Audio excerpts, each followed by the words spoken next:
Cette année, l'accord du Vendredi Saint aura 20 ans.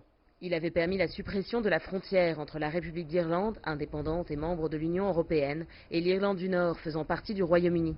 Mais les divergences d'opinion persistent en Irlande. Le parti indépendantiste Sinn Féin est contre la division. Nous sommes un parti de toute l'Irlande. Nous sommes un parti qui croit en l'indépendance. Nous sommes un parti républicain, mais nous sommes également un parti de gauche progressiste qui croit à de vraies évolutions sociales et économiques, ainsi qu'en une vraie justice sociale et économique, ainsi qu'en la réunification de l'Irlande. L'idée d'une frontière entre la République d'Irlande et l'Irlande du Nord, remise au goût du jour par le Brexit, va à l'encontre des idées de Sinn Féin qui s'opposent à ce que l'Irlande sorte de l'Union européenne. La difficulté que pose le Brexit est qu'une partie de l'Irlande, le Nord, ne fera plus partie de l'union douanière, du marché unique, de l'Union européenne, alors que le Sud y sera toujours. Et cela engendre de vraies préoccupations quant à la création d'une frontière économique, aux tarifs, au contrôle à la frontière, comme autre part.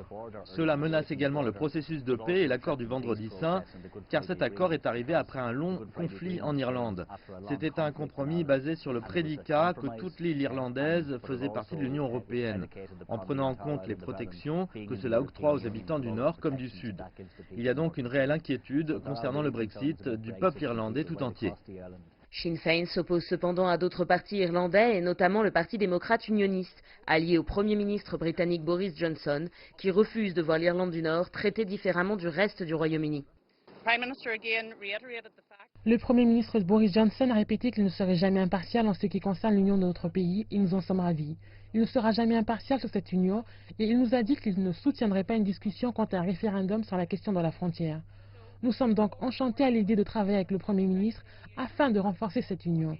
Et nous sommes également impatients de travailler avec le secrétaire d'État sur la décentralisation des pouvoirs, mais également à s'assurer de réussir ce pourquoi le peuple britannique a voté en juin 2016. Cette alliance des deux partis unionistes britanniques et irlandais n'est pas vue d'un bon œil par Sinn Féin, qui a mis en garde le Premier ministre britannique Boris Johnson. Nous avons dit au Premier ministre que l'accord de confiance et de soutien entre lui et le Parti démocratique unioniste était un poison politique en Irlande et rendait toute négociation, solution ou accord très difficile à obtenir. Il nous a demandé conseil et nous lui avons fortement recommandé de s'assurer qu'il n'est pas l'homme de main du Parti démocrate unioniste. Il doit arrêter de les couver et les mettre en face de la réalité. Il doit mettre la pression à ses collègues unionistes afin que l'on puisse trouver un accord durable et équitable.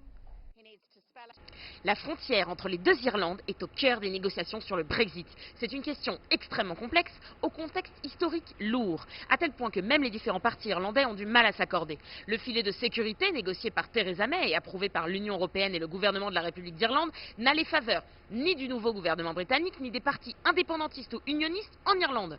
Après l'accord du Vendredi Saint, la paix irlandaise pourrait bien être à nouveau fragilisée par ces divergences. Floriane Virgile, Dublin, CGTN.